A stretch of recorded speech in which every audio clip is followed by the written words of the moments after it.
ಹರಿಯಾಣ ವಿಧಾನಸಭಾ ಚುನಾವಣೆಗೆ ಇಂದು ಮತದಾನ ನಡೆಯುತ್ತಿದ್ದು 90 ವಿಧಾನಸಭಾ ಕ್ಷೇತ್ರಗಳ ಮತದಾನ ಪ್ರಕ್ರಿಯೆ ಆರಂಭವಾಗಿದೆ. ಈ ಚುನಾವಣೆ ಎರಡು ಪ್ರಮುಖ ರಾಜಕೀಯ ಪಕ್ಷಗಳಿಗೆ ಮಹತ್ವದ ನಿರ್ಣಾಯಕ ಕ್ಷಣವಾಗಿದೆ.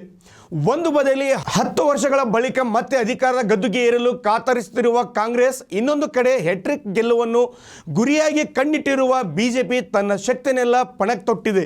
ಈ ಚುನಾವಣೆಯಲ್ಲಿ 2 ಕೋಟಿಗೂ ಅಧಿಕ ಮತದಾರರು ತಮ್ಮ ಹಕ್ಕು ಚಲಾಯಿಸಲು ಮುಂದಾಗಿದ್ದು, ರಾಜ್ಯಾದ್ಯಂತ ಒಟ್ಟು 20,269 ಮತಗಟ್ಟೆಗಳಲ್ಲಿ ಮತದಾನ ನಡೆಯುತ್ತಿದೆ.